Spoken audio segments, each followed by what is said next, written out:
Warning, explicit content. Blood, guts, swearing, lots of bad words. Adult themes. No nudity, though. Lots of violence. Did I say violence? Viewer's discretion is advised. Welcome back, and I hope you guys are ready for another exciting episode of Pathfinders Wrath of the Righteous. Of course, we're going to be screaming, yelling at the dice roller, and just generally being like, "Argh!" But, you know, it's all in good fun. So let's enjoy the story. Let's kill some monsters, do some dungeons, and see what comes next.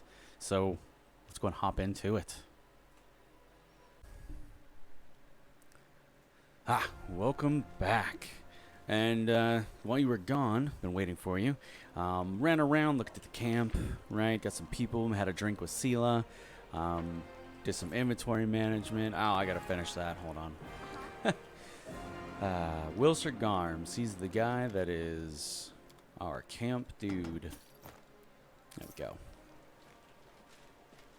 So let's go talk to the queen and meet some people. No, let me go ahead and loot this area too.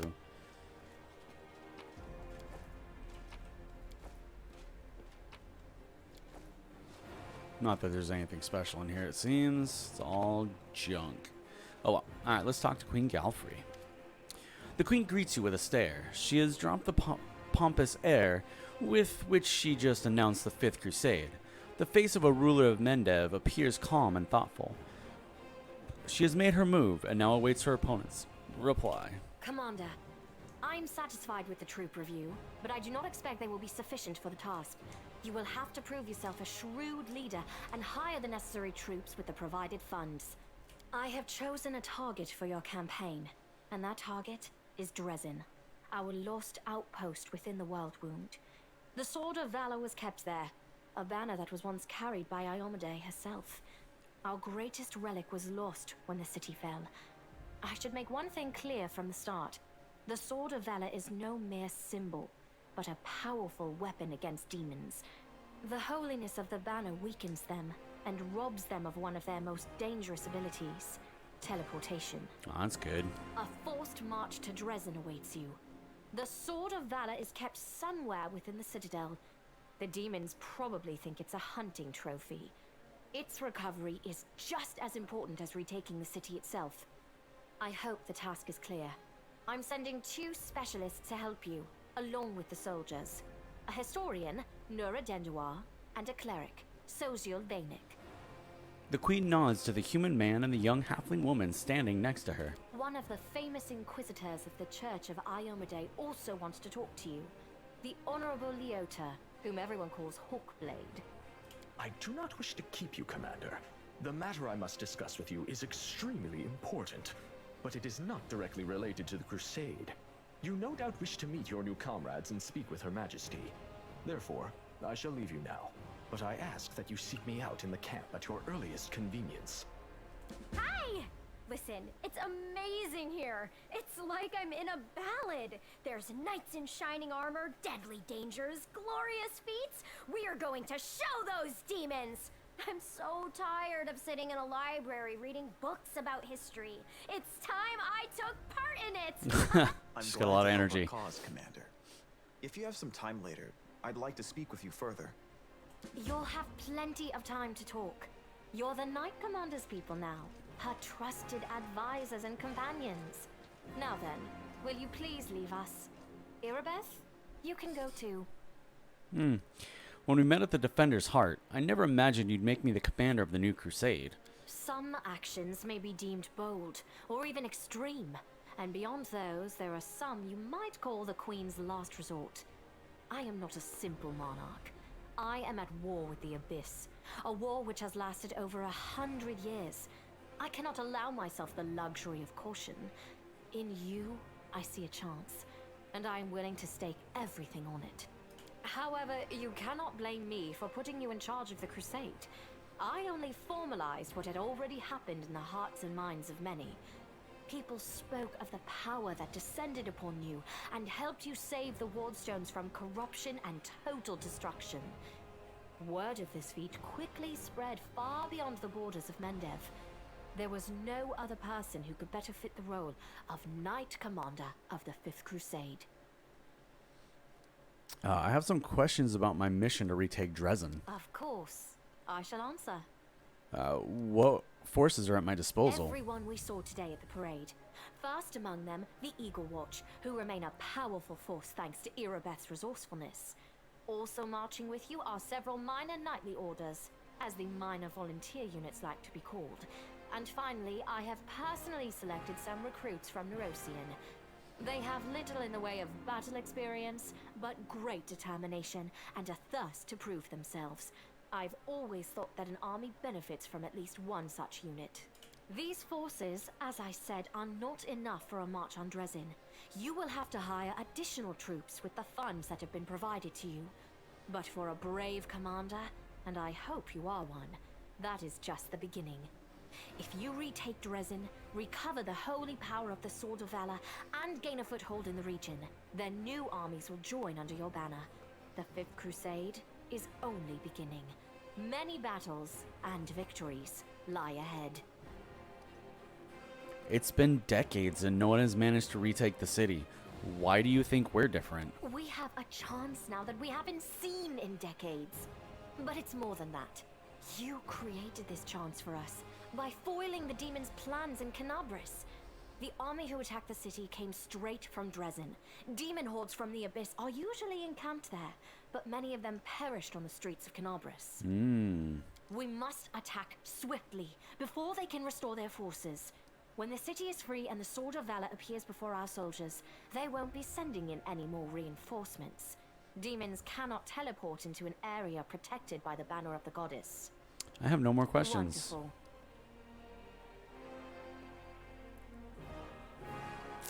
You should know I received an unusual gift in the caves beneath Canabris. In a vision, I saw the death of an angel called Lariel. Somehow he was able to grant me the ability to reveal the light of heaven. Lariel. I knew him. He disappeared shortly before the world wound grew, and Dresden fell into the enemy's hands. In the chaos, we had more important concerns than investigating the fate of a single angel. Even one so righteous and beloved as Lariel. And afterward, matters took a turn for the worse. The angels left us to go on their special mission. It is so strange to hear the names I used to hear when I was young, like getting a message from the past. It is sad news, but it brings me back to the times when we strongly believed in our victory, and we rushed headlong toward it without fear. Could it be that such times have come again? The task is clear. Splendid.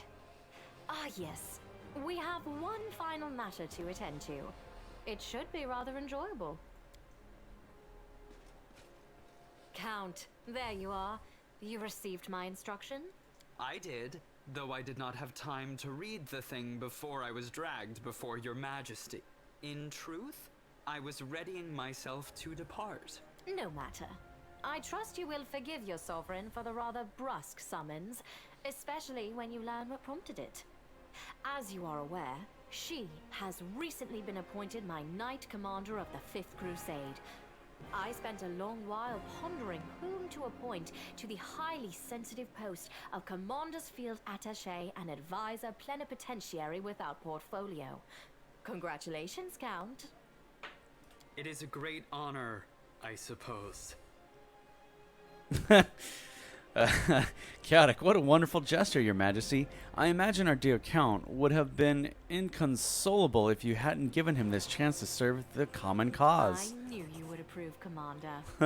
The Queen bestows a smile on you, then brings her gaze to rest on Darien once more. I had my doubts about whether you were ready for such a responsibility, Count, but your conduct in Canabris has put my mind at ease.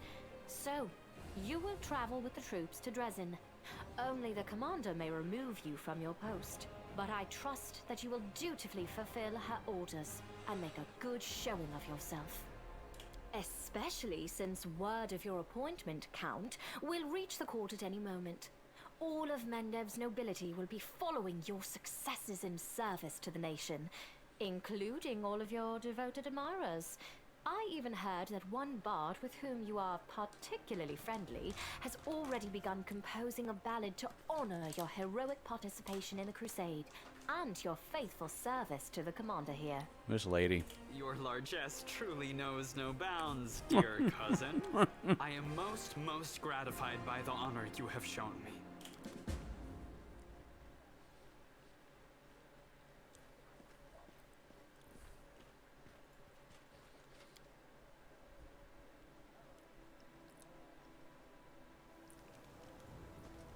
That's great. Let me talk to Irbeth. Commander, allow me to say something. Irbeth looks more serious than usual. Before you, this wasn't a war. It was agony. Drawn out over decades. No one believed in victory anymore. When the demons attacked their city, for some it was a relief. At last the end had come. They laid down their weapons and surrendered without a fight. I felt the same thing, but I somehow got through on stubbornness and vague hope that if nobody found Anivia's body, she might be, by some miracle, have survived. And that miracle was you. You returned my beloved to me when I nearly lost all hope of seeing her alive. Then you went on a suicide mission to the great garrison and won the city back for us. You turned defeat into victory. I know it wasn't easy, but you make everything seem so effortless. You do everything just like that, she says with a snap of her fingers. The queen believes in your powers too. But for me, there were just more proof of what I felt that day when I saw Anivia alive, standing next to you. You're the miracle we've been waiting for. You're the one who will finally put an end to this terrible war. And in spite of everything, deliver us the victory we so desperately need. With you, I'm sure this crusade will achieve what others could not. I found this scabbard with your family name on it in the Grey Garrison. Irbeth looks down. The scabbard held Solemn Hour, my family's sword. My father once fought with it, and I took it when I left home to become a paladin. Alas, it was not stolen. I parted with my heirloom willingly to help someone dear to me.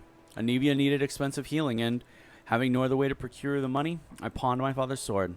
I think he would have understood. I'm sure he would have given up everything to help the family. I hoped to redeem the Solemn Hour eventually, but there was never enough money. And soon the sword disappeared from the pawn shop altogether. I have no idea who took it. Seems like I'll have to part with my father's sword forever. Craddock, you had the Order's coffers at your disposal. How can you even suggest that? Airbus lovingly traces the name imprinted in silver on the scabbard's leather. My parents were loyal servants, yet it wasn't enough to earn them a title or a coat of arms. Still, however humble our name might be, it is worth something. I don't know if I'll ever see the Solemn Hour again, but at least I have its scabbard back. Thank you. I have to go. Airbeth says goodbye with a short bow. Ah, Hilor. This is my time to shine.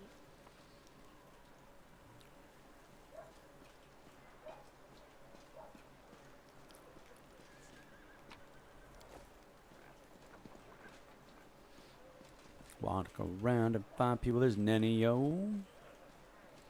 Need to find storyteller.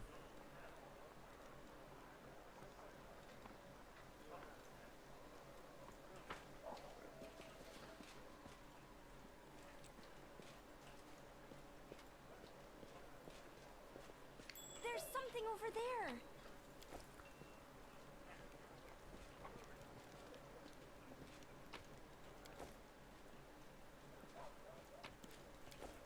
Diamond dust. Need to start stockpiling some of that. How cute. I mean, I guess it's cute. Ah, Leotrer Hawkblade. We'll talk with him. Commander, a tall man with piercing yellow-green eyes gives you a brief nod. Let me personally congratulate you on your new title, and thank you for your time in advance. I am Leotrer Hawkblade, an inquisitor of the Church of Iomedae, the bringer of light. I require your assistance in a certain delicate matter involving one of your companions, young Count Darien Arende. Are you one of Prelate Halrun's followers?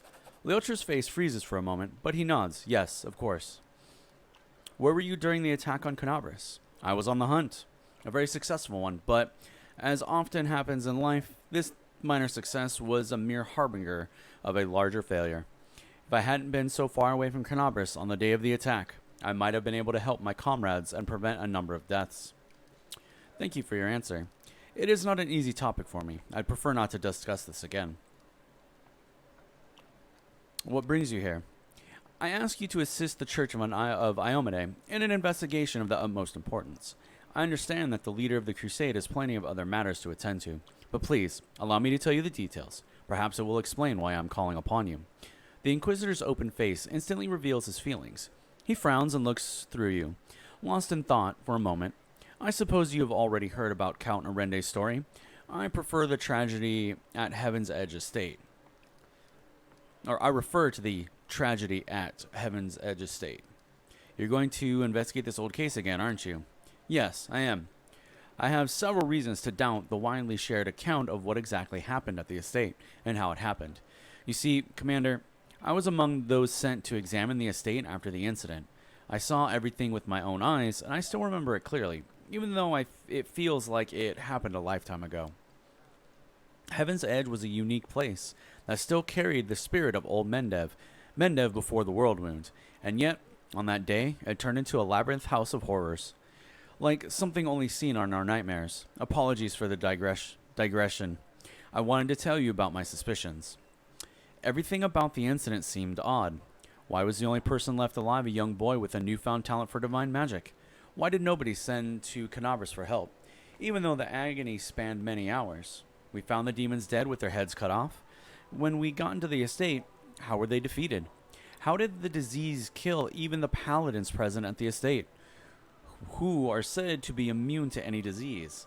If the demons had found a way to penetrate the Holy Warrior's defenses, why has this never been repeated since the tragedy at Heaven's Edge? It's a very good point. You are the only person who can help me here, Commander, because the only living witness of those events is currently serving in your army. Your army's route will take you near the very site of the tragedy. Heaven's Edge has been abandoned and sealed with potent magic throughout all these years, and only the Count has the power to break that seal. He is unlikely to invite an Inquisitor inside, and in any case, he won't like me sniffing around his family seat. But if you, as his commander, express your wish to visit the estate, he will be obliged to fulfill it, and I will simply follow you as one of your attendants. There are 100 ways, 1,000 paths, and a myriad of loopholes in human lives that the forces of evil can use to their advantage. I'm not sure which one of those led to the demons to the gates of Heaven's Edge, but I do know it wasn't a simple raid, the kind Crusaders face every day. That incident involved a significantly more powerful entity, and that is why I'm asking for your help. We cannot be sure that such a tragedy will not happen again until we uncover the truth. Fine, I'll help you. What do you need me to do? WotR bows his head to you with exceptional reverence. Thank you, Commander. Now, I ask you to speak to the Count and tell him that you wish to see Heaven's Edge. Please do not inform him of my presence right away. I will join your escort when the time to travel to the estate. When we get there, I will also require your help during the investigation. You will have to follow me, observing my actions as an independent witness. If you have any other questions, please feel free to ask. I will remain here for a while. I have to go. Oh yeah, spells are memorized. Social. Hello again. I'm very pleased to meet you. Thank you for taking the time to talk to me. It's a pity I wasn't there at the Grey Garrison to witness your feats of strength with my own eyes. The flash, however, could be seen miles and miles away. Some people were frightened of it, thinking that the demons had blown up the remains of the keep. I, for one, knew immediately that it was a good sign. The light above the city showed us that there was still hope. Who are you, and how can you possibly be of any use to my army? My name is Sozio Vanek. I am a cleric of Shaylin, the Eternal Rose and the Goddess of Beauty. Yes, I know that many people would consider me useless in a war. This is not a usual war, though. Just consider our enemy. The Abyss and his demons are the very embodiment of everything evil and ugly in the world. Perhaps a disciple of kindness and beauty might come in handy. You can help keep people happy, and he's a cleric. I have no doubt that we will win this war, Commander. We just have to. It is our destiny. My role is to help you, and all those standing by your side in this struggle, to survive and flourish. Everyone deserves the chance to find peace and happiness in the world that they are defending so selflessly. What are you painting? The cleric's eyes linger mournfully on the canvas. The unfinished painting depicts a temple crowned with a rainbow-tailed bird, the symbol of Shaylin. 5 people dressed in robes stand before the temple. Men, women, young and old. They all gaze back at you with radiant happiness and joy in their serene eyes. My brothers and sisters in faith. They sent me for help and then they saved my life, Commander. If the Prioress hadn't ordered me to escape the city and seek help, I would have died right along with them. Instead, I met Queen Galfrey on my way to Nerosian and hurriedly returned to Canabris, only to find my friends dead on the steps of our desecrated temple. That's rough. I want to draw them the way they live on in my memory. Wise, beautiful, and loyal to their goddess and their city to the very end. This is why you have to treasure every moment you spend with the ones you love. Today, you're together, but who knows what tomorrow may bring. You're right.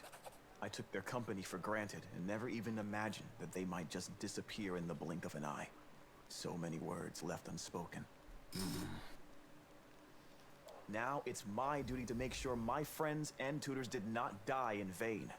I will honor their sacrifice by making this world a bit more beautiful and kind. Spoken like a true follower of Shaylin. You wanted to discuss something with me, right? Yes, I have a personal request. Before we undertake our journey and leave Canabris behind, I would like to visit Martyr Zacharias' cemetery for a funeral. It's not far from here, and it's important. I would like to pay my respects to my friends from the Temple of Shaylin who died defending the city. Also, if it's not too much trouble, I would like you to come with me to honor their memory. Their friends and family will be at the funeral, and perhaps the commander's personal presence will bring them comfort.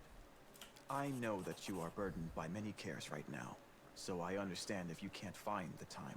But if you could, I would be sincerely grateful. It was nice meeting you. Now I have to go. You must be rather busy indeed. Leading a crusade all by yourself is no joke. I still believe that you are up to the task. This war has been raging for 100 years, but you've given us a chance at victory. All right. Well, that's good. Ah, there you are. I'd love to visit Haven's Edge and see the Arende state someday. Oh, I was just about to mention it myself. I've been thinking, now that I'm in the middle of this whole crusade nonsense, I simply must devise a new way to have fun. With all the recent commotion, my birthday completely slipped my mind. What if we were to celebrate at Heaven's Edge? It's not far from here, and you'll get to enjoy a banquet in a bona fide haunted house. Darren seems to have trouble getting the words out, which clearly indicates how rarely he has to ask for anything. Since you're my superior, and I'm your advisor, I'm obliged to ask your permission to leave for the festivities, and I want to invite you too. I'm sure the commander can free up an afternoon while the soldiers are on leave. Alright, deal. Perfect. You'll have a ball. I'll make sure of it. Something strange flickers in Darren's smile. I should go. Goodbye.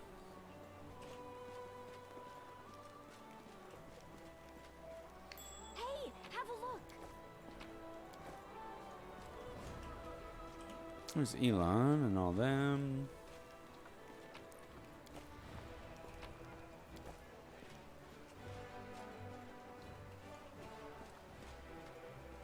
So exciting.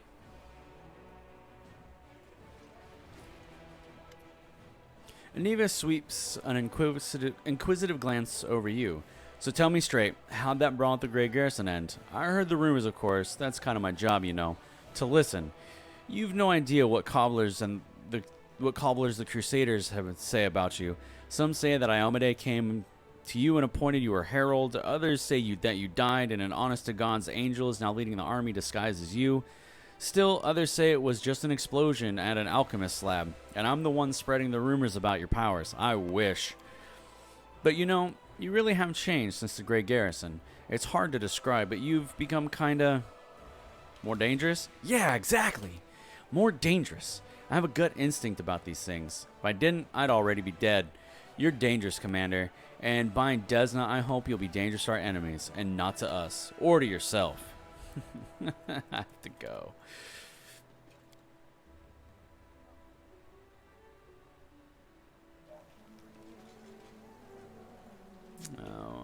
Why is storyteller not there?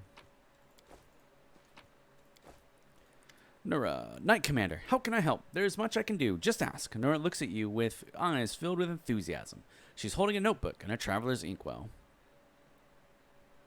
You've probably heard about the wound I have, the one that sometimes opens on my chest. Can you perhaps tell me if it's some kind of demonic curse? Yes, indeed. I've been told of your affliction. Nura appears at the center of your chest. Can you will the wound open? No, that's a shame. Perhaps you know of other cases like this. Let me think. In 4671, a Mendevian army corporal had all his bones and cartilage turned to glass. In 4700, a scribe in Canaris had all her skin simply come away like she had been boiled. And in 4638, oh, you don't happen to have insects crawling over you. Locusts? No? Rats, perhaps? Too bad. Nora looks at you with genuine regret. Okay, thank you for your answers. I have to go. If you have any questions, come back.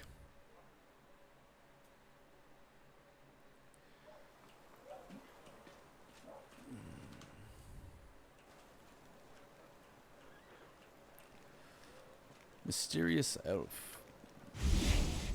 I saw you talking to the girl hiding her face. Who was she and what does she want? I don't know, Commander. She never introduced herself. But I bet she's not part of our army. I know all your soldiers by name and by sight. Wilster frowns gloomily, his cordiality gone in an instant. She was looking for some elf volunteer. Wanted to know which tent he was sleeping in. At first I thought she was a messenger from Mendev. She definitely wasn't one of us, but now I see how it all looks mighty shifty. The quartermaster eyes you with concern. She was some sort of spy then. I have to go. Alrighty. And just like that, the episode for today is over. The narrator's a little tired. You gotta give him some props for, going at it. But thank you for hanging out and watching Pathfinders Wrath of the Righteous. Hopefully you guys had fun. So if you did, do the thing. Like, comment, subscribe, share it. The link for the previous episodes and next episodes should be in the descriptions, unless they are not out yet. If you want them early, you could always beg for them in the comments, maybe. Tell me your favorite part of each episode. Let me know you guys are enjoying it. And with that, I will let you guys get back to your day, and I will see you in the next one. Thank you for hanging out.